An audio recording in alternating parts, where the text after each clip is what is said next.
Everybody, welcome to Virtual Bourbon. My name is Steve Akley. I'm on a company called the ABV Network, and we do these kind of fun events. And we've got a special one today. We are trying a brand new whiskey called Mattie Gladden from Spirits of French Lick. And we have the Spirits of French Lick team here with us too. So Jolee Kasprzak. Jolee, how you doing? Hey, I'm doing good. How are you doing? Doing great as well. So this will be fun. I'm excited. I don't know if you guys wrote this together, wrote it separate. This is fantastic. That's some good reading. So it usually goes like Alan puts it all onto the page, and then I edit it and make it pretty. Okay, well, it all works. It's Yep. It's a great piece for sure. So cool. I look forward to talking a little bit more about that, finding out some more. And Alan Bishop, the noted distiller, one of the best in the country, going to be talking about his new product. I haven't cheated. I haven't even opened mine. I haven't smelled it, haven't tasted it. I want to do that with you. Nice. Who else followed that guideline? Did everyone show of hands? If you, Kevin Rose, Justine, doing quality control. The legend did not put his hand up. I think we should note all these. I cheated. I do not regret it. Okay. Nice. So, Alan, before we get to that, we're going to be talking about all that in just a little bit here. But before we get to that, tell us a little bit about what's going on at Spirits of French Lick. These are, I think, for the most part, we typically know what's going on. This is kind of a busy time of the year typically, but this year is different than every other one. So tell us, kind of what's been happening at Spirits of French Lick right now. Yeah, production side, it's pretty much the same day in and day out. The only thing that's changed is I don't get to goof off with tourists anymore, and I don't get to go out front and pick on the servers because they're not there. But production wise, it's all the same, man. We're moving forward and doing what we do and making 3 to 4 barrels a day. Matter of fact, right now we're distilling Mattie Gladden. I've got enough faith in it that we've actually kind of doubled our production on that product, as well as Lee Sinclair, as they come out as bottled in bonds in the future. And so we're really focused on that, focused on making sure we get all the products where they start falling, where they should in the seasons for bottled in bonds. And then also releasing a lot of single barrels. Same time trying to get Odell Bishop and Stephen McNeely both trained on everything so that they can kind of swap in and out with each other, as well as with me in the distillery, so that it doesn't all fall on my back. And that's working out pretty well. I'm pretty happy with both of them and where they're at and what they're doing. A lot of yeast propagation, actually probably going to start on that St. Louis project. For those that don't know, we harvested a yeast from St. Louis, from one of the lagering caves there in St. Louis. We're probably going to start on that project next week. And that'll be something just specifically for the St. Louis market as a sort of love letter to St. Louis. So the yeast is doing extremely well. It's happy. As a matter of fact, the little airlock that was on not the airlock, but the pressure relief valve, it was so pissed off that it hadn't been used yet that it actually kind of popped in the refrigerator, and I ended up with yeast everywhere in the refrigerator work. So. Hey. Seems to be the damn story of my life. Regardless of where yeast is stored, it wants to escape. It's like Jurassic Park. So, life it'll find a way, right? Yep. Yep. Yeah. So tell me a little bit about this idea. Something that you said that struck a chord with me right there when you talked about you have enough confidence in this product that you're laying more down. And and I just saw this happen with a good friend of both of ours, Adam Stumpf. I mean, he's got what I think should be his, one of his signature products right now with that rye, but he made 5 barrels of it and then put it away and then, thought he'd try it down the road. He does a lot of different experiments, but this one really hit the mark. But now he's like, well, I want to make more of this, and he's laying it down, but he's got 2 years to get to where he was at with the first 5 barrels that he had. So it takes a long time to get caught up in this business. So how do you recognize something so you don't get into that exact same thing like Adam's got a great product, but now he's got to wait and down the road it'll be fine. But right now he's got a product he can't sell. Right. So for us, it's really we had a number of mash bills that we thought would do really well in general. Lee Sinclair was one that I kind of knew what it would do and where it was going because I'd experimented with it for so long as a home distiller. That I had a lot of faith in it. Of course, we put it out as a 2-year-old originally, and you kind of have to do that because you got to pay the light bill, right? But it was a good 2-year-old whiskey. Overall, it got extremely positive reviews. I was very happy with it, so I kind of knew where it was going in 4 years. Mattie, on the other hand, is a little bit different of an animal because it's a little bit of an odd mash bill. It's a true high rye bourbon, as I would define it, 35% rye. So you're talking about a different kind of flavor profile. But if you're looking at the bourbon market, anytime within the past 6 years, that sort of high rye profile seems to be becoming more and more popular. Rye whiskey as well is becoming more and more popular. I had no idea what the hell it was going to do because I never messed with a mash bill like that. And really, at 2 years old, to be honest with you guys, I was not a fan of it at 2 years old. It really took that product getting to 3.5 years old before I started to realize the potential that it had. And then before everything locked down, obviously, we were going to a lot of festivals and taking samples of Mattie Gladden out. And the response to it was absolutely overwhelming as far as I'm concerned. Yeah, it was huge. Yeah, because Lee's always a little odd. If you put Lee in front of a traditional bourbon drinker, a lot of times, because it's a different mash bill, it's an oated mash bill, and people aren't familiar with that flavor. If you get somebody that's really into Kentucky style bourbon, they may not be that into Lee, but Lee draws a lot of new people.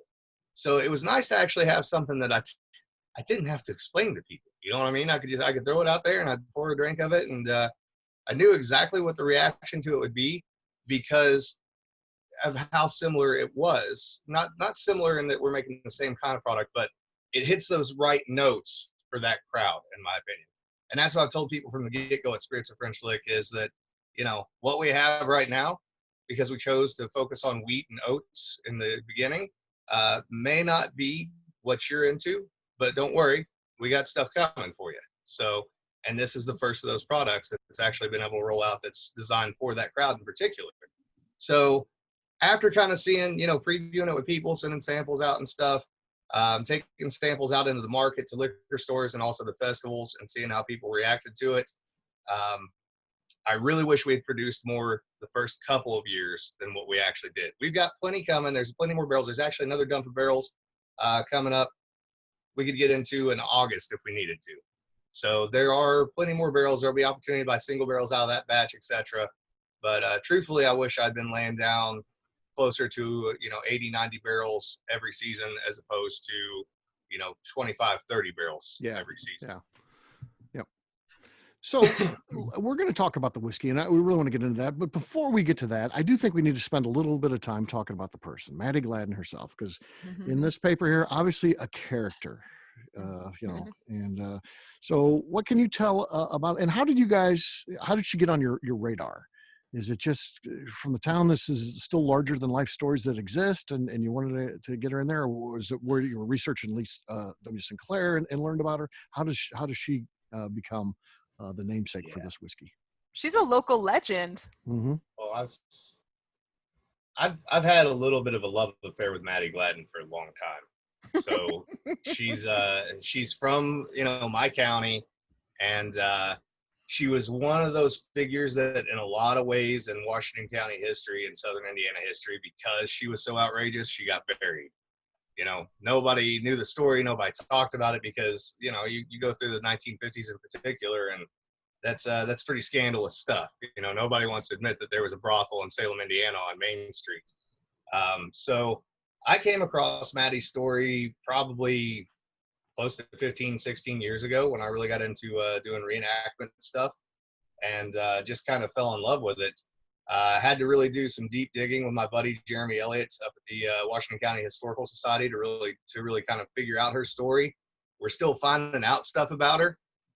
Unfortunately, there's not a lot of documentation of her life. She existed. We know she existed. We know where she lived at.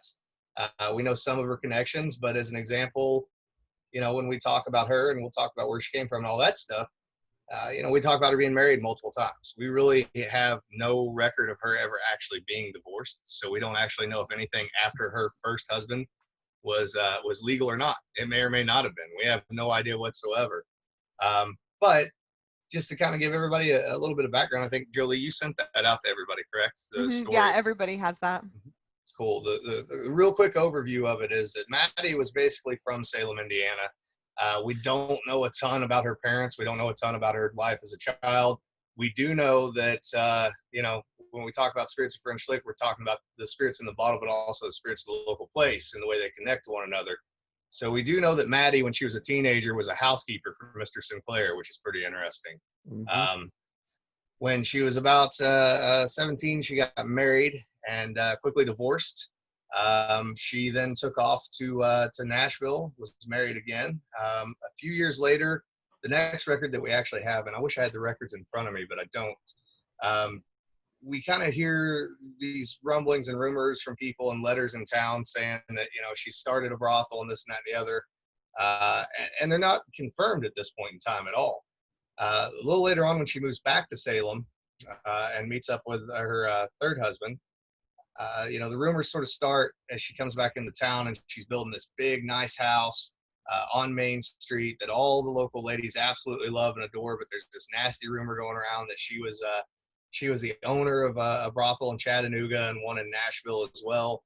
But nobody could ever confirm it until she actually got the house built and then turned it into a brothel, which, as you can imagine, immediately pissed all these people off. So at least all the ladies anyways. I'm not sure how much business she was doing with the local gentleman. I'm sure that she probably was. I know that the house, which does still stand to this day, is actually a bed and breakfast. Has numerous hidden passageways in it to make for easy escape for anyone whose wife might happen to stumble in. But you got to remember that Salem, Indiana at that time as well was also a railroad town. So she's dealing with a lot of traveling businessmen, stuff like that. Anyways, a little later on, so it is confirmed that she does own brothels in both Nashville and Chattanooga. And then it's potentially unprovable really in a lot of ways, but it's talked about enough within people who knew her in close circles that where the money for the house came from wasn't necessarily completely of her own endeavors. But that she had, in fact, at one point in time been the mistress for a certain circus owner in the United States, Mr. P.T. Barnum. And he basically got tired of her and told her to go on about her way and gave her a bunch of money to do it. And that's where she got the money to build the house at. So in the grand scheme of things, she was really proud to be what she was. Obviously, she didn't have any problems with it. She, I think, enjoyed pissing off the locals to some extent, because when they tried to shut down her business, she went and bought all these nude Grecian statues and put them up in the front parlor windows just to piss the ladies off. We have one picture of her in a parade in 1904, I believe it is, but you can't really make out any details of her. But the picture is the exact description that's given of all the parades that she was ever in, because every time there was a parade in Salem for anything, she made sure she was promoting her business. So it's her with two of her ladies holding parasols over top of her. She's in the middle in this big black buggy. She's got a bunch of big white stallions carrying the buggy. They're all all strapped up with black leather and the whole thing. And I've made the joke many times that I've never seen a whore on parade, but I would go to that show for sure, because you have to. So she was married 5 times total. Her third husband, which was Percy Gladden, which is where her last name for the Mattie Gladden came from. She did not die with that name. She was married to another gentleman at that time. But the third husband and the and the fourth husband were one and the same. And they had a very volatile sort of relationship. When they got divorced, he actually tried to break back into the house at one point in time, and she shot him in the face with a .38. And I don't know what she had going on or what he had going on, but a year later they were married again. So you're going to make a high rye bourbon and you're going to name it after a lady. You don't name it after any lady. You name it after the lady, especially in the Midwest, the one that pissed everybody off and the one that had a little bit of spice and character and flavor compared to the Shot somebody in the face. Yeah. Right. And then married him a year later, and Right? And he said he yes. did whatever she wanted after that. Right? Yep. Mattie Gladden, feminist. Yep. She's also buried not maybe 200 feet from Mr. Sinclair, so which is pretty interesting. And just like with Sinclair, we have a habit, or I have a habit. Nobody ever gets bottles 1 through 3 that come off the line. They always go to the graveside of the person, the historical site that we've named it after, and or something related. So bottle number 1 will actually go to her gravesite. Bottle number 2 will actually go to the Mattie Gladden house. And bottle number 3 will go to the lady that has played Mattie Gladden for me at historical events for the past several years. Tell them about the cool cemetery walk that Salem does. Yeah, so every year they do this haunted cemetery walk for Old Settlers Days, which is really cool. They get with the Actors Theater and they cast these people that are in the Actors Theater to play different parts, and then we go to the museum. More Jeremy Elliott than myself anymore. Jeremy is the Washington County historian, and he'll do a deep dive on the characters that they're playing. Crown Hill Cemetery is the big cemetery there in town. It's where Mr. Sinclair's at. It's where Mattie's at. There's some other characters that'll be out in the future from Spirits of French Lick. That's where they're buried at. And it doesn't really matter what their reputation in town was, whether they were good, whether they were bad, whatever. They'll pick out about 10 characters, well, usually closer to 20, and they do 2 separate tours. So if you go on Friday and Saturday, you get 2 different experiences. So Mattie has been a part of that the past several years. And the girl who plays Mattie Gladden is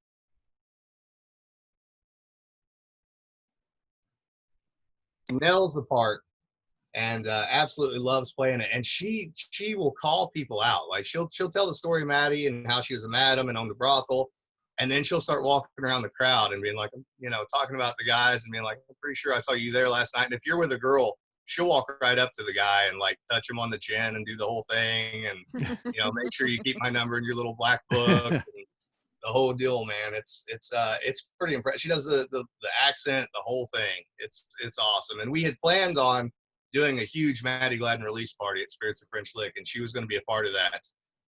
Eventually, I think that will still happen, and she will still be a part of it one way or the other.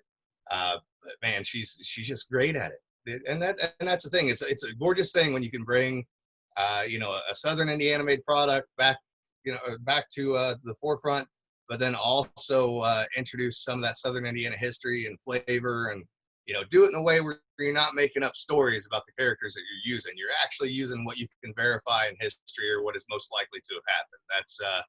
That's what I think it's all about for me. So Yeah, very cool. Kevin Rose, I guess, put a question out there. Is there a legend of her ghost in the cemetery in town? Does she haunt that cemetery, man? I don't know that I've heard any about Mattie at the cemetery. Certainly Lee Sinclair.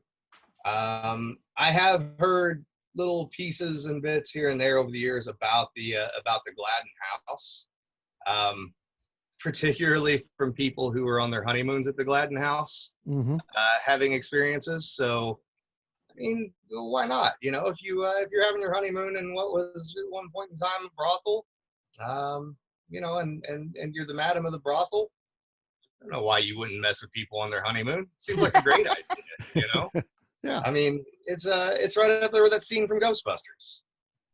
So, all right. Let's talk a little whiskey then. So tell us how you came up with the mash bill. Tell us also Victory Malt. What specifically is that, and why was that put into this product? Yeah, for sure. So the mash bill, there are other mash bills out there that are similar. There's obviously a Four Roses mash bill that's very similar. So it's 55, 35, 10. And the reason I did that is I'm not a huge high rye bourbon drinker myself, but if I'm going to drink a high rye bourbon, I want a lot of rye in it. I want to be able to actually taste the rye, have a representation of it. And that's part of obviously the respect the grain idea with Spirits of French Lick. The idea of balancing, the raw material fermentation and distillation with the maturation of the product. So I wanted to be able to pull some of that rye note through, not necessarily just the spicy rye note, but also some of those other rye notes that you can get over time.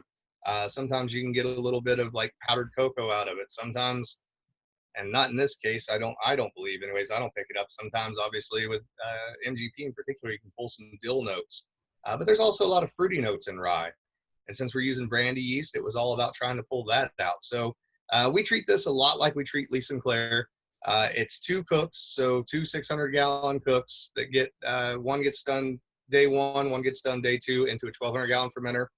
Day 1, we're using our house yeast. Day 2, we're actually using a brandy yeast. And this one, I believe we use Vin 13, which is actually a South African brandy yeast, which is pretty unique. The idea was to hold on to all that fruity estery stuff, all that stuff that made the rye what it was when it was ripe in the field, have it very well represented in the blend, and just do something entirely different. Double pot distilled like everything else we do with bourbon, into a number 2 charred oak barrel. Now this one is pretty unique. So at the time when we first distilled this, we did not have both of our warehouses. We only had the chai cellar at the time, which is the brandy cellar. So the first 2 years, it was in that brandy cellar. The remaining 2 years, it was up at the other warehouse, what we call the dunnage, which is 4 barrels high, kind of basically a barrel barn, concrete floor, but ventilation all the way around. So flavor profile, between this one and the next one may be a little bit different, but for a craft distillery, I don't think that that's necessarily a bad thing for sure. You're going to have a little flavor drift here and there, especially with pot still distillation. The Victory malt. So I love making all cereal mashes where I'm not using any enzymes whatsoever. And we just recently switched over to using no enzymes whatsoever, which has been kind of fun to play around with mash bills and make sure that we're on the mark as far as keeping consistency as much as possible. The one thing about distiller's malt is that as far as flavor goes, it sucks. There is no flavor to distiller's malt. It does not exist. So brewer's malts are where you get your flavor from. Victory malt is really interesting because it has this kind of dry, powdery, almost biscuity sort of flavor when you just eat it raw out of hand. And I thought with that rye kind of fruity note and that little bit of spiciness that would come through, maybe some of that black pepper, that kind of drier side of things might be interesting. I mean, if you're going to push the rye thing in a bourbon, I think you should push it hard. Obviously, the corn's going to give enough contrast. The pot still distillation is going to give enough sweetness and contrast. The number 2 charred oak barrel is going to do the same thing. A lot of lignin, so you get a lot of toasted coconut, toasted hazelnut, etc. So I wanted to push again that rye as hard as I could, and having that drier style of malt really brought that to the forefront, in my opinion. Yeah. All right. Well, I think it's time to try this, don't you? Yeah. All right. You want to lead us through here? Time to open this baby So up. what you guys actually have is basically, and Jolee, you probably got the notes there in front of you. I can't remember what barrel number that is. Oh, I don't remember what barrel number it was either. We took a picture of it for this event, but I don't remember. 47, there it is, barrel okay. 47. There you go. Awesome. Thanks, guys. Yes, appreciate that. So what you guys have is basically a single barrel selection at 108 proof. And the reason that we did that as opposed to a blend is because this was such a small batch of barrels. Literally, there are 12 barrels going into this blend total. I don't even have enough to have a single barrel from this particular release. So I wanted to share something special with you guys so you guys could see what a single barrel from this release would be like. What I did is I went through, and when I go to make my blends, I will actually kind of grade all of my barrels based on where I think they would fit in best. So what you have in front of you is actually the backbone of the blend. This is the backbone whiskey that we kind of took the other kind of oddities and blended into this one in order to get the profile that we wanted. But I did that because I wanted you guys to, again, be able to taste this at barrel proof, but also to kind of see the base, the base of the blend that we were working with, the basic idea of what Mattie Gladden could and should be, in my opinion. So, and I get a lot of very fruity notes off of that. There's, in my opinion, there's almost like an oxidative pineapple sort of aroma on that base blend. It's not as apparent as it is in the overall blend, but it's definitely there. There are also some kind of hidden sort of almost, again, powdery cocoa sort of notes. I'm interested to see what you guys think of it too, because I like hearing other people's impressions of things as opposed to trying to guide you guys into any one direction, one way or the other. So Alan, I swear I get some like cider almost is what I kind of get from that. See that? Yep. Danny's shaking his head. Yes. Mm-hmm. I get a lot of date right away, and then I get like a cream of wheat, like honey bran almost type of note, like it's mixed together. Nice. And then I'm getting like a cacao nib, that like really bitter. Yep. And just a little bit of that turbinado, just like a tiny bit of sweetness, but it's on the very edge. It's really small. I And definitely agree with both the cider and the date. that for sure. that cacao note too, Christy, is not as it's not as prevalent in the blend, but that's also why I wanted to show you guys what the base, the backbone whiskey was that we built off of for Mattie Gladden, or that we have built off of. It's actually in the tank right now. We're waiting on bottles and labels to come in. So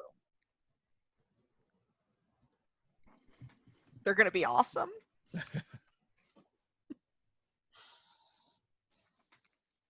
I get a ton of strawberry on this, like strawberry pastry, like a Danish almost.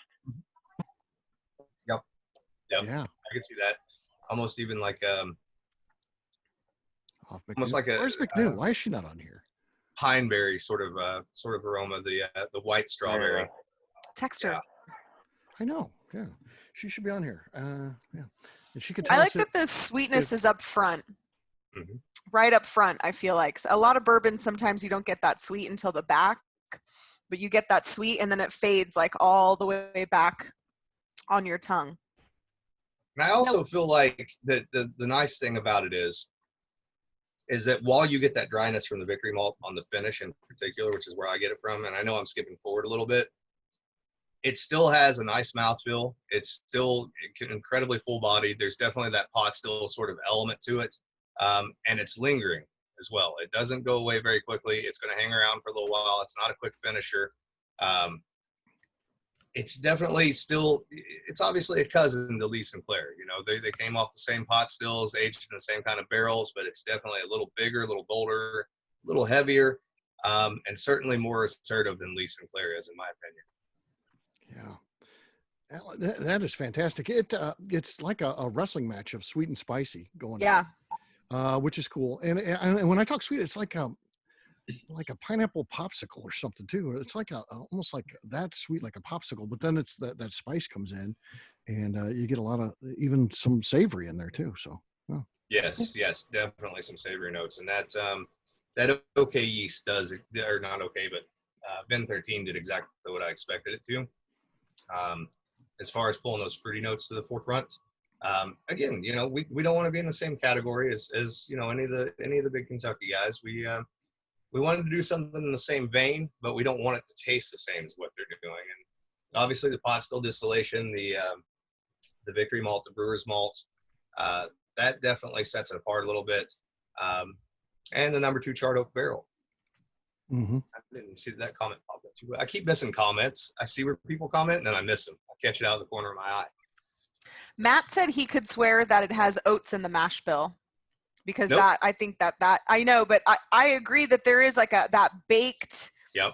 When you say it's the cousin of Lee Sinclair, like it's definitely, they have that same creamy mouthfeel, texture, you know, that And they baked goods. They don't finish quick. Yes, exactly. It Mouthfeel and they don't really finish quick. lingers. Yeah. No, I agree. That's malolactic bacteria is what that is. So this is one of the products where we do use malolactic bacteria. At Lee Sinclair, we use citric acid to sour with.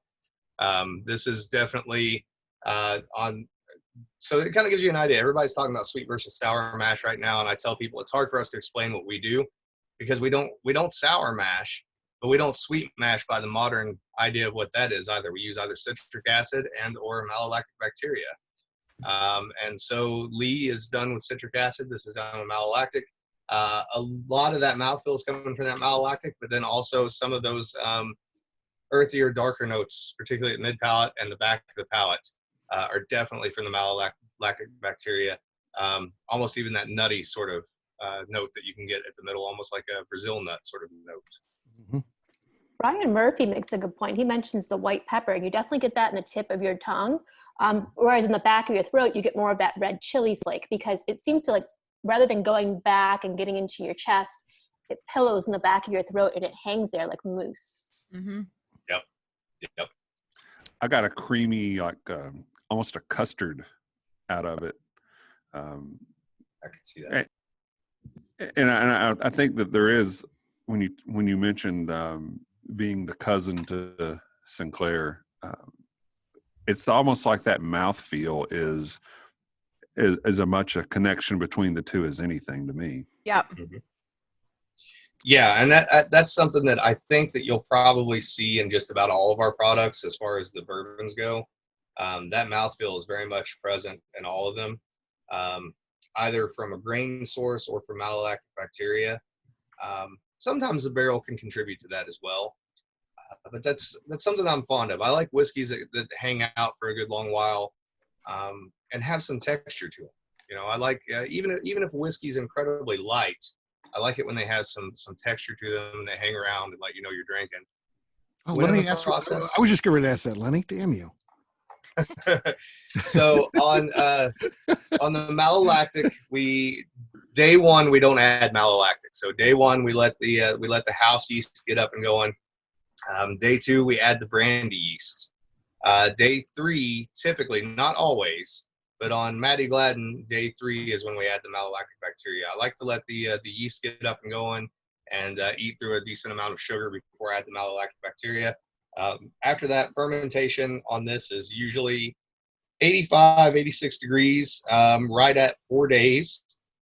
This fermentation will actually finish in about 3 days, maybe 3.5 days. I like to let it go a little bit longer just so that malolactic bacteria has that much more time to interact and start changing some of those harsher acids out.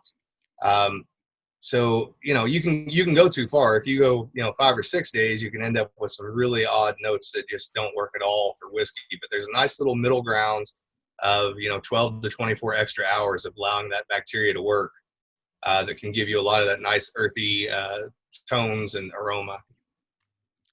So one of the things that I'm catching here too that is pretty unique, Alan, you got a delayed fuse in there. So it's sweet, and then it's the spicy with pepper and all that. I get that across the palate, and then as you swallow, it's warms, nice, very warm finish, but not hot, but warm, perfect. And then my tongue lights back up. It's like it's after. Then it's like a delay. Then the tongue is like, wow, it's just all the tongue warms back up. It's weird. It's like I said, the delayed Almost like fuse. starting from the back and moving back forward. Exactly. Yeah. Right. See, I get it right in the mid palate, and it's almost the same sensation that I get if I'm drinking absinthe, and I get that sort of anise, sort of tingling thing at the middle of my palate where it's almost numbing in a way. Yeah. So, Yeah. which I think is pretty interesting, and I think again that's probably the pot still playing into it as much as anything. This one we do cut a little bit differently. So Sinclair, we tend to cut very, very clean. Very little heads or tails, even if we're going in for a bonded product on Sinclair, because Sinclair should always be a little on the lighter side. I would hesitate to call it a light bourbon, but compared to most bourbons, it definitely is. This, again, I wanted to have some heft to it. So this is, we actually drop into the tails a little bit on this because those tails, while they don't taste good coming off the still, they esterify over time in the barrel. And, I'm real anxious to see the next batch of this that comes out of the other warehouse, how it's going to play. Because one of the reasons that this got moved from the existing chai house up to the other rick house is because what we figured out about the chai house is that there are certain products that, in my opinion, do not do optimally in the chai house. And I think it has a lot to do with humidity, and it has a lot to do with the fact that the temperatures are fairly steady, just up and down a little bit here and there. Whereas the actual dunnage, we have massive temperature swings, just like you would in Kentucky, because there's no temperature control. So I'm real anxious to see how it does 4 years in there versus 2 years in the chai, 2 years in that situation, because there will be some flavor differences without a doubt, and that's okay. We can evolve with that and go with it. So from big red to all. Look at you, you're on it, marketing lady. You got this. So a question came in too about this is barrel proof. What's going to be the proof in the bottle? Yeah, so 100 proof. This will be bottled and bond. So okay. This is the first bottled and bond. So we're going for a number of firsts here. We're going for first bourbon whiskey from Indiana to be named after a woman who was also running a whorehouse, for lack of a better word. Letty. 35% rye, brandy yeast, number 2 charred oak barrels, chai cellar plus dunnage, etc. So it's also going to be our very first bottled and bond. Mm-hmm. Cheers. Right. That's cool. Would you do any different proofs for someone who buys a whole barrel? Will it always, or will it just be 100 proof bottled and bond? So from this batch, like I said, there's only 12 barrels from this batch. So not this batch. luckily there was not a bad barrel in this batch. So all of it went into the blend. Luckily, I thought for sure we'd have at least one that was not bad, but questionable, because you usually do, right? But the next batch we have, I think there's like 50 barrels in the next batch. And we'll do those at whatever proof people want them at. When we're pulling single barrels right now, from Sinclair, they're running anywhere, and obviously they're all barreled at 105 proof. But they're ranging anywhere between 108. I had one as low as 104, 108 upwards of, what was the highest, Julie? Like 116, something like that. Yeah, I was going to say 116, 118. Yeah, right in there.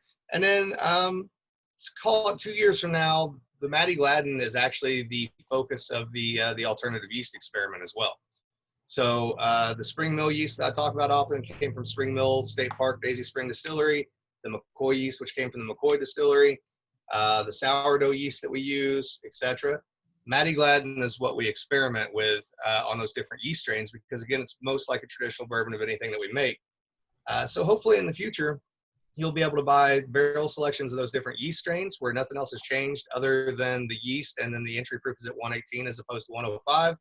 And maybe we'll be able to do some gift packs where you might be able to get some 200 ml bottles of Mattie Gladden, maybe 4 different representations. And the only thing that's really changed is the yeast strain. So you can really see how yeast plays into those things. I figure Mattie was a little promiscuous, so, the yeast thing works out well. We should do 5 different yeast to match her 5 husbands. Right. There you go. There you go. Her husband that she shot in the face, Percy, was also the proprietor of the first motion picture theater in the town of Salem. History does not record whether or not that was an adult motion picture theater. I looked it up. It was called his. the Roxy. The Roxy. Oh, yeah? Yeah. I looked it up today. It was for sure a nudie place. Yeah. I'm sure, right? Right? Yeah. Do you guys get like honeycomb cereal a little bit on the smell too? Yeah, that's what I was talking about with the cream of wheat and the honey brand. That's exactly what I got right away, right after the date. Yeah. But what I really like in the body of it, when you're actually like drinking it, the palate, you get like that whole pumpernickel bread. It really has those high rye notes, because you get that a little bit of that chocolate, like the mocha, the coffee. It's all there. And this is exactly why I like hearing tasting notes from everybody else as opposed to trying to drive someone in a general direction. Because what we're after, obviously, again, is that blend and balance of grain as well as process and maturation. And so to hear those comments where you can taste that grain, but it's obviously changed from what it was into something entirely different, that's real alchemy, in my opinion. And that's exactly what we're after. We want those grain notes to be there, and we want them to be present, but we want them to be present in a way that they are not in White Dog, obviously. They've gone through a transformation. So they've moved from Chattanooga to Salem. So this is probably a weird fruit note. I can't talk, obviously. I've already drank too much. I get pomegranate on the nose. Yeah. Not something normal for bourbon. But I also get a little sour note. Yeah, but then I also get like gingerbread. See that? I can see that. Like Lenny's son. Yeah. I don't know what to say. Lenny's kid was all over that. He got it right away. The other cool thing that I get, and it may not work for everybody, but we were talking about like the dried cocoa powder, like the cocoa nib sort of thing. If you take a drink of it and just hold it at the front of your palate, right at the tip of your tongue, and then smell the whiskey as well, that really starts to come to the forefront quite a bit.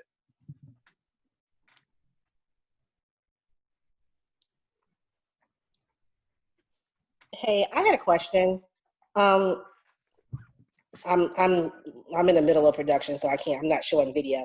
However, can you go back to what you were talking about? Did you say malic acid? Can you repeat that, Rhonda? Sorry, he was talking about acids. Did he say malic acid? Malolactic Malolactic bacteria. What is that? Can you explain that? Yeah, so basically it's taking and converting harsher malic acids into softer lactic acids is what's happening. So those malic acids are all produced during fermentation. And so malolactic bacteria is basically converting one into the other and making it a little softer. It's also causing some esterification during that process. I hope that I explained that sufficiently. Is it extending fermentation? It can, if you let it go. It can go into a secondary fermentation. What's happening is you're basically letting the yeast get going and convert most of the sugar. And then that's also where you're producing all those flavors. Then what happens is, as the yeast sort of, and they can work in conjunction with one another, almost like a symbiotic sort of relationship. Once that yeast sort of starts to slow down, then the malolactic bacteria can come in because they can handle fairly low pHs, but that malolactic bacteria comes in and then actually starts to do almost the same process as sour mashing. So it starts to drop the pH, it starts to stabilize everything, and then it also starts the process of converting all of those acids over. But you can get secondary fermentation out of it. You have to be careful about that with secondary fermentation on malolactic, because you'll actually start to develop some, I guess the easiest way to say it's kind of like a ramen noodle sort of note, which I don't think anybody wants in their whiskey. No, ramen is delicious. for whiskey though. Right. I don't know. You can there. The chicken blend is awesome. There are some, and this is why, like in Scotch whiskey, even though single malts are a big thing, there are single malts that you will never see in the market as a single malt because they go into blends, and some of them definitely purposefully push that lactic bacteria to get those notes, because they're just a very minute part of an overall blend.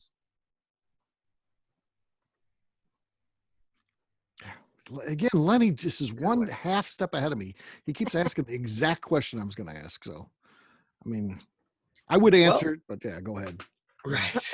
I ask things I know, but this is the way I am. But go ahead, Alan. I'll let you handle it. Honestly, Lenny, I don't know, because I've not done it the other way. This is I stumbled onto the malolactic thing from yeast propagation. So like I mentioned a while ago, malolactic and yeast can live with one another, basically in symbiosis. So like all of our strains of yeast that we propagate all have malolactic bacteria traveling with them, and that's actually how we sour those particular projects. We don't add any citric and or malolactic bacteria because malolactic bacteria is already there. Most distillers, unless they're using a pressure cooking process, probably have some amount of malolactic contamination, because malolactic is all over every bit of malt that you'll ever use. And also, if you're grinding and sending the grist into the building and you get any dust at all, there's malolactic everywhere. That's why I always say when I do our tours, we're next door to a winery, and winemakers think that brewers and distillers are bioterrorists. They're not wrong. Those guys are worried about contamination with the wine, but there's malolactic bacteria everywhere because we can't avoid it.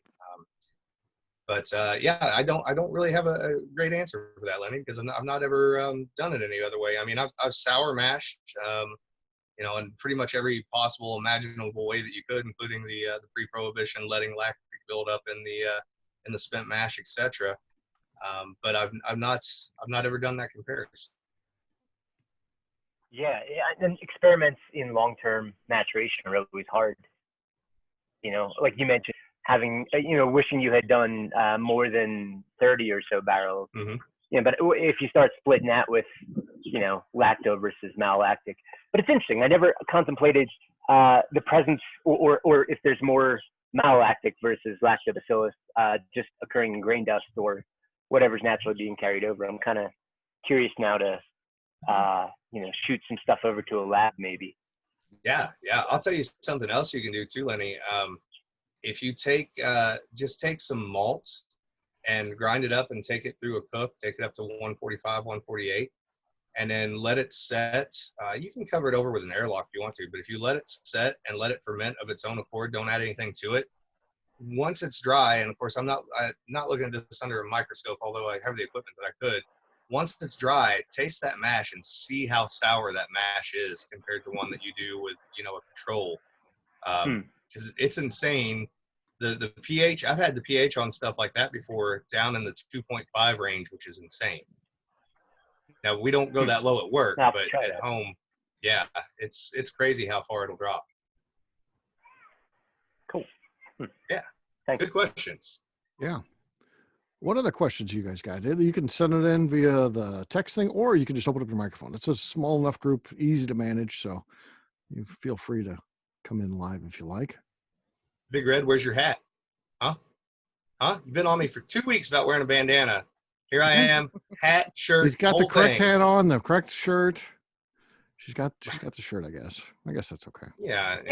I'm trying to figure I got my out. hat. I'm trying to figure out what is it that's bringing the taste back to the tip of the palate. 'Cause that Yes. is really freaking me out. At the But it's end, freaking right? me out in a My good- delayed fuse Yeah, it's thing, freaking yes. me out in Yeah. a good way. So what is it? Give up the goods. What is Yeah. this? Because Spill, Alan, you know. Magic. Rhonda, Magic. does it Hot start still like in the magic. back of your tongue and work its way forward, or does it just pronounce Yes. itself right on the yeah? That's what I but get then too. the more you drink it, it's in the back of the palate and the front of the palate at the Yeah. same time. And it's like, how did that just happen? Right. And Yeah. I didn't drink that much, so I'm not tore up. So I'm like, what is going on here? Right, yeah, My- it And it doesn't- represents itself. My Yes. unscientific guess Okay. is that there are a lot of residual oils, obviously, from the distilling process and from going down a little lower into the tails. And what's probably happening is after you drink the whiskey, after you actually swallow it, a lot of those oils are still on your palate. And then what's probably happening to all of us is, because we're all getting that same effect, is that your saliva is then interacting with those oils, and that's what's bringing it back around. More than Okay. likely. Okay. I have no scientific backing for that, but that's it sounds good. I should have just said that like a PhD professor and been like, Right. well, what's actually happening is Right. Right. Been super matter of fact about it. right. Now you know. From now on, Malolactic lacto. you guys know that's what happens. Wait, that's what distillers But do. the We just thing- make shit up. That's right. Yeah, we don't know. Yeah, we believe it. Say with But because confidence. of that, how do you pair it? How do you pair something like this with a food? Because it's gonna beat whatever you're eating up, because it's taking over the palate in a good way. Like, do you even pair this, or just like a straight just after dinner sip? I I'm think- perplexed. I think you could go either way. I think that honestly, I'm not as good with pairing food as I am like cigars, but you could definitely go with a medium-bodied cigar because you get the contrast from it. Especially some of the Davidoff cigars would work really well. I would honestly eat this with a medium rare steak, but I'm also fat and in the middle of Indiana, so It would my be answer is great with a probably steak. yeah. With like a little I- coffee rub on it. Yeah. I think, to be honest with you, I think that it might even pair well with some desserts, just because it's got that big, bold, spicy sort of character to it that might work out really well with some sweeter, like I'm thinking like a brownie sort of thing, like a dessert brownie. Well, what Christy was saying about mousse, that would totally work. Yeah. Yeah, I think like some hard cheeses would work really well too. Be a good accent. I'll tell you one thing it wouldn't work, a cocktail. There should be legislation that you have to drink this one neat. You have I to. agree. Oh yeah, Because it's an yeah. experience. It's with the whole delayed fuse thing. It's an experience to drink this. So yeah, you don't want to put this in anything else. And I would walk it's away not from traditional, but anybody if I were with a going to do anything with it cocktail wise, and of course rye is the go-to on this, but you're dealing with a high rye bourbon, I'd do something like the Sazerac, and that's about as far as I would go with it. Mm-hmm. Alan, how about chicken and waffles with like a buckwheat waffle? Yeah, let's do that right now. Yeah. Yeah, let's do the Alan and I the talk waffle. about food every show. the chicken No, waffle. If Hot you make chicken syrup waffle out of it, it would sandwich. be delicious, There you go. I like how you think. right? Mattie Gladden syrup over chicken and waffles. Now, Big Red, rewinding to your whole ramen comment earlier, when I get my stovetop still, we're going to make ramen moonshine. There you go. There you go. I saw the other day where Ramen somebody moonshine. somebody up here was It's so much easier to mash in.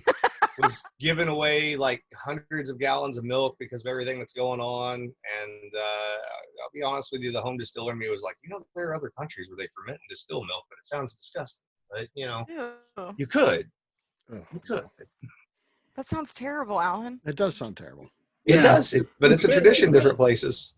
Listen, that you have to make a lot of really bad stuff to be able to make a few really good things. I'm just saying. So Andy, that was my husband that you guys saw. He says he gets walnut when he, I don't know if anyone else gets that, but then he said a little bit of sweet tea as well. Yeah, that tannin note coming through. And again, that's that base barrel in particular, or those base barrels. It was interesting to see how those barrels played out. So this was actually Odell Bishop, my dad's first barrel blending exercise. Because he'd never gotten to see how different each one of those barrels were, just like it was with Sinclair. But they were literally in those 12 barrels, just like with Sinclair, there were 4 different profiles. The barrel that you guys got was one of, I think, 3 or 4 that were very similar to one another. And then the other ones were, there was one that was dead on sweet tea, unmistakably sweet tea. There was one that was very, very, very heavy, traditional sort of rye spice sort of characteristic. There was one that had this sweet note to it that made it almost taste a little bit like rock and rye, or even rock candy mixed with some rye whiskey. So it was really interesting to see how they played out. And again, I wanted you guys to get the base material and see what that baseline is. And maybe in the future we could do something where maybe we send 3 small samples and they're from 3 different examples of the barrel, so people can play with blending those different things and see how those different components work. How do you think it will change, like from how we have it here at you're calling it the base barrel, and you built your blend upon this barrel? How will we see it change once it's proofed down, once it's blended and then proofed down to 100? What do you think we won't see a lot of, and what do you think that we'll see more of? I suspect that in particular that fruity note will move a lot more to the forefront, especially in the blend when it's dropped.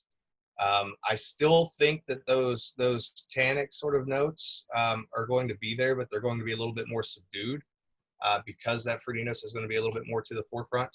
I actually suspect that the mouthfeel will even be a little heavier than what it is currently. And I also think that that magic effect that we had going on where you're tasting it again will actually become more pronounced because you're going to be expressing a little more of the oils, since we don't do any chill filtration or anything of that nature. I was wondering if that the oils sitting heavy, if that was a non-chill filtration, if that happened because of that. It's more of a pot still thing than as a non-chill filtration. But if you chill filter, you'll lose a lot of that. Right.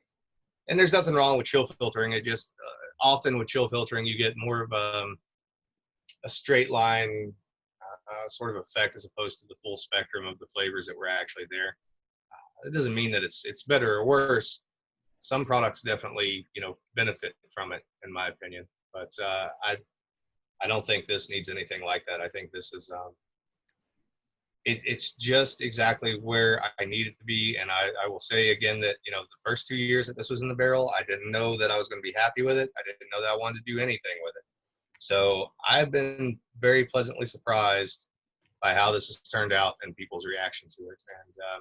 And again, I have zero problem more than doubling production on this for each bonded season in the future, because I really feel like the Mattie Gladden and then the bottled and bond Lee Sinclair, I think both of those are going to end up being racehorses. I don't know that I see one being in front of the other. I see them both, and they're both playing to very particular audiences. Obviously there's some crossover here in the audience that we have, where you're going to have people that are big fans of both of them. But I think in the wider market for bourbon, I think you're going to have people, may even be couples, etc. One person in the couple is going to like the Lee, and one person in the couple is going to like the Mattie, and that's okay. We got something for everybody. We're the pharmacopoeia of distillers. So, Neil and Melanie, does it work like that for you? Yeah, I tend to like the ryes more, and she doesn't. So This is very good. I do like this. Thank you. Good. That's good. That's what we're after. We're after trying to convert the people that don't typically drink in that sort of style. You know, as much as making the other ones happy, we want the ones that don't normally like that sort of thing to try something that they might like. You know, we want it to be the bottle that when you go to somebody's house, I know you don't like such and such, but try this. You have to try this. That's the goal. So, yeah, Scott drank his before we even started. So how about that? Ridiculous. And we put a lady of the night on the cover of the label. So yeah, next time we'll send his like the day before. We did. Yeah. We sent it too early. He couldn't handle it. No. Yeah, I was on the ball with that. I thought about, well, you know what? I really did think about like waiting, but no, you got to get it out because you never know what. We sent like a local guy a check, and it took him a French lick. My graphic designer in French lick. I sent him a check. We sent it via mail. It took him 10 freaking days to get it. 10 days in the same freaking town. So I didn't want to risk any of that. I should have known UPS versus post office. I almost brought a 200 mil home with me, but when I did that last week, you know how that went, Jolee. Well, you know how that went here too, Alan. So yeah, it seemed like a bad idea, for sure. Alan and I had a few groggy days last week. Yeah, I got to know Mattie extremely well, for sure. Yep. Yeah. Yep. Hey, Alan, the barrels that you've got in the dunnage,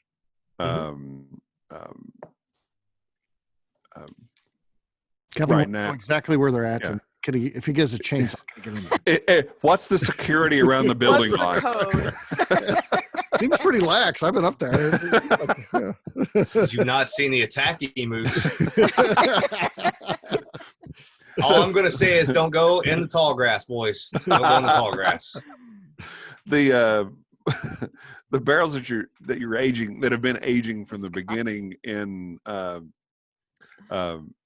dunnage building, what are you seeing different in the profiles on those than what you saw a couple of years in with the ones that started in the chai cellar? A lot more intensity as far as the rye goes in particular. Spice. That's really the biggest takeaway from that. So not that the fruitiness is going away or anything, but just that the rye is becoming a little bit more of a player in that particular aging and situation than it is in the chai cellar. And the ultimate thing that might happen too, and I should have mentioned this, Kevin, I am keeping like anything that I feel like does better over at the other warehouse. I do keep about 5 or 10 barrels still in the chai cellar, just in case at the end of 4 years I don't like what's going on over there. I have blending components that I can come back to and try to pull the flavor profile back in the direction I need it to go into. So we do have a little bit of an insurance policy there. But again, you know, like I said, the first 2 years that we had this stuff, I didn't like it. And to be honest with you, there were some 3-year-old barrels that I left in the chai cellar before I moved them, and I didn't like them either. So I really think that the dunnage is what pushed it where it needed to go. And I think the future releases are going to push it that direction even more. And that doesn't mean that this one is in any way subpar to what will come out in the future. I always try to be as completely transparent about what we're doing as what I possibly can be. You know, because this is the same reason I don't use the term master distiller, because you know, I feel like if you're that confident in yourself, you're probably not all people who call themselves master distillers aren't like this, but if you're so confident in yourself that you can't be completely upfront and honest with people, you're probably lying to yourself as well. So Just like how I didn't like you the first 2 years. I still don't fucking like you. Just saying. You're just mad. Always gets awkward. We like to be transparent and honest. That's right. Ellen makes a good point though. Like, how many times have we brought somebody on to Distillers Talk and we introduced them as the master distiller? And they're like, nope, I'm just a distiller. Right. I'm just a guy that's lucky enough to get to do this and didn't have any skills doing anything else. So this is what I've got. Right. This is. I'll put it this way: Mattie Gladden is the best resume I've written so far. So, When will bottles be available? June, end of June. Yeah. Oh, I'm glad you did that because I was gonna do it. Move it around a little bit. check out that cool foil. Beautiful. Have we talked with the boys in St. Louis? Is that one coming here too? Yeah. They did not pick one of those, but we should definitely talk to them about it because I think there's, and like I said, there's more that's coming I up on think that it's forward. in discussion. I think they know that it's coming out, and we sent them samples last week. Those went out, so I would be surprised. Yeah, it's crazy right now, but yeah. Yeah. Well, they actually they just asked for the UPC of the single barrel. Yes. Good. So it hasn't been approved just yet, but I'm sure it's almost there. And then this will also, I'm sure Mattie Gladden, the regular release of Mattie Gladden will end up in St. Louis because we did talk to him about it when we were there, and then also, the 4-year-old Bottled and Bond Lee Sinclair. I think all those products, most of these products, unless there's something really off the wall, like the Fascination Street Absinthe, or, we've got a Blackberry Eau de Vie that'll be out eventually, etc. Most of these bourbons in particular that you see are going to be mainline products for us. So the goal would be to have them in all of the markets. The same as, once the Bottled and Bond Lee Sinclair comes out, the 2-year-old will go away. The goal has always been to get the Bottled and Bonds. Not that all of it will be 4 year, hopefully we'll be able to hold some barrels back and, have some 6 years, 7 years, etc. To go into the blend.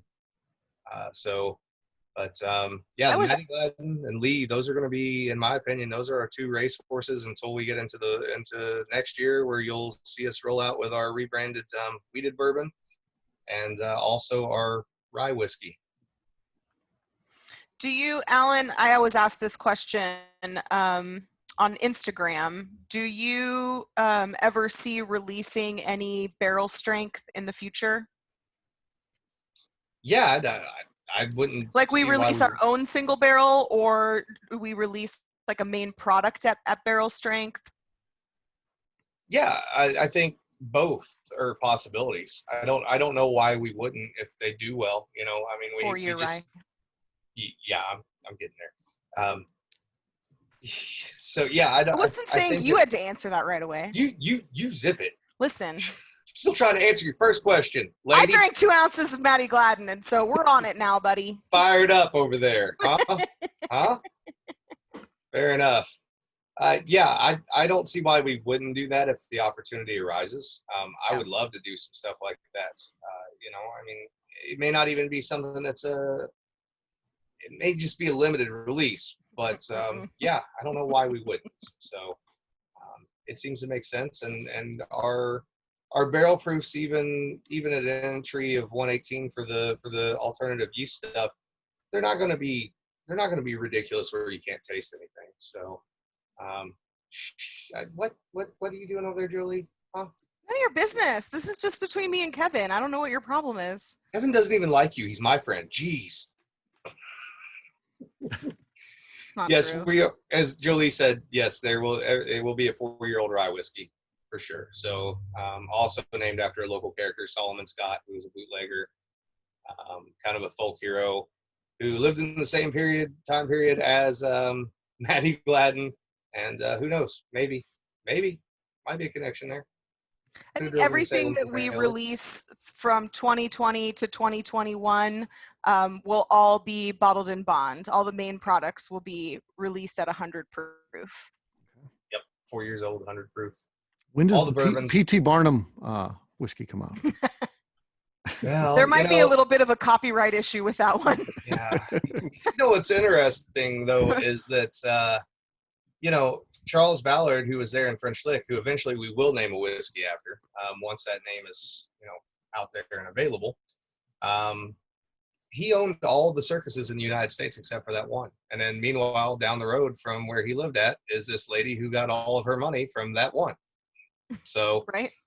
It's kind of an interesting little aside there. Maybe he had a bad time at the Gladden house. Maybe that's it. Scorned.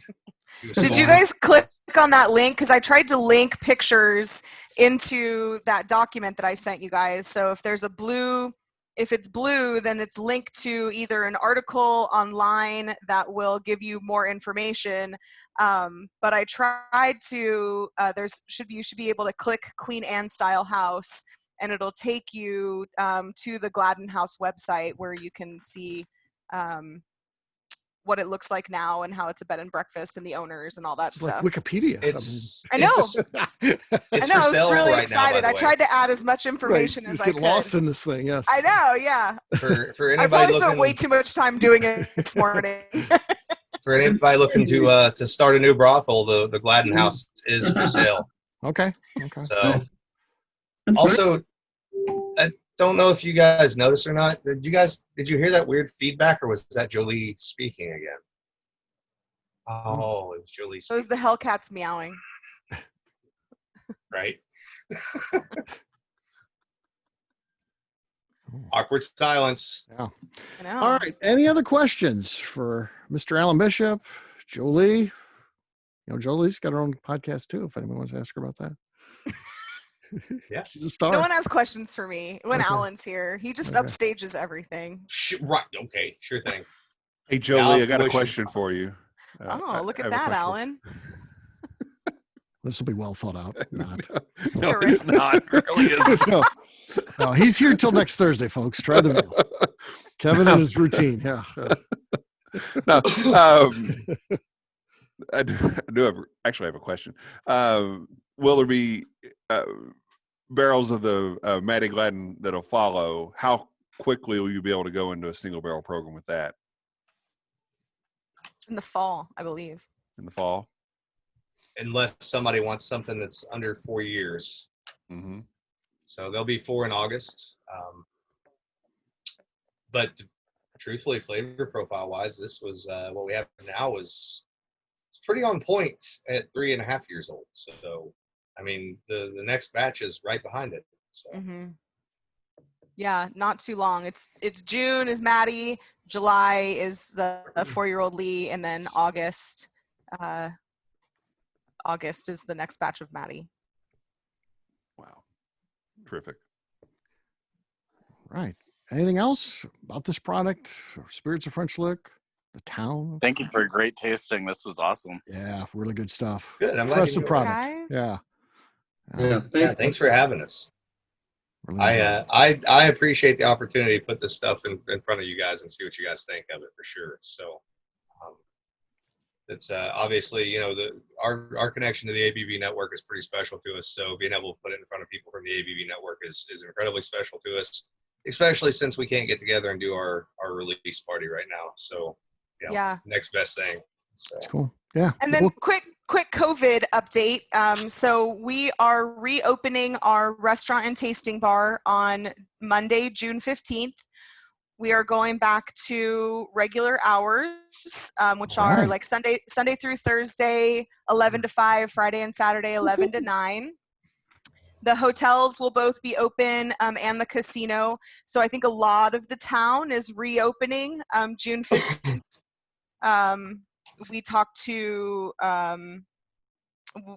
one of the members of our local police force today, and he said he was seeing a lot of that same, where a lot of the people around town were opening around June 15th. And so we will still keep tours limited to smaller groups and specifically scheduled. We won't be doing regular Saturday tours. So if that's something that anyone is interested in, just give us a call and we'll get something. We'll get something going for you, but we are trying to still be careful with our production areas and anybody that might be on our staff that's immunocompromised. So, but yeah, we'll be open and we'll be doing tastings and no, we don't tour the dunnage warehouse unless you want to buy a barrel, and then I'll take you up there. Then, yeah. The emus are Bring a a problem. 4-wheel drive, that's for sure. It's not. That's right. Yeah. Yeah. My Elantra didn't like driving up there, so yeah. And the McNew party, we'll do that. We'll wait till things get a little bit more back to Yes, we will. when we can have the bigger groups, because McNew's a popular. If it was my birthday party, it'd be like 3 people. It's fine. We could do it next week. It'd be me, you, and Alan. Right, right. McNew's a little bit more popular than me, so we got to wait until they can get to where we can have a bigger group together. But we will do that because, first of all, it's fun. We want to get the group together, and McNew likes a party where she's the center of attention. So yeah. Well, yeah. What girl doesn't? Yeah. Justine reminded me we got to get her a tiara. Well, yeah. McNew, if she had a party, it would ruin the whole thing. As great as it was, all these people show up, cake, food, whiskey, all this stuff. It'd be like, well, Hey, like, where's my like Justine tiara? was special. Steve, Justine was special. She was in New Orleans with us, and I stole a plate for her. True. There you go. With her name on it. Theft. Yeah, Oh. that literally was the best birthday present ever. Was that plate? There you go. We're slowly That was like my trying to move Christy Atkinson's office into our distillery, just slowly, I'm cool with that, just so you know. gradually. I'll come. It's I'll coming. be there. You can have my office. I don't need it. So You're never more in than welcome. there, so I don't know. You know why I'm not in there? Because if I'm in there, you can find me. That's why. You I find literally. I will come visit you and Red every week. Yes. Yes. Yes. But I do want an office. I'm game for that. We have an empty one. It'll be perfect. Right. You can sleep in there. It's There we go. closer to the boiler. It'll be warm. It'll be great. I like that. Should be telling people about the boiler room. That's where I sleep at in the wintertime. We know what happens in the boiler room. Okay. On that note, thank you for joining us for this great event. Hey, how about a little round of applause for Spirits of French Lick team? Great job, great whiskey, and a fun event. So thanks a lot, you guys. Yeah, really Thank you appreciate very being much, part of this. guys. Let's do it again. We will. Yeah. Maybe do something like I said with a blending project or something like that. Would be Let's kinda do it. cool. That'd be great. All right. Thanks, guys.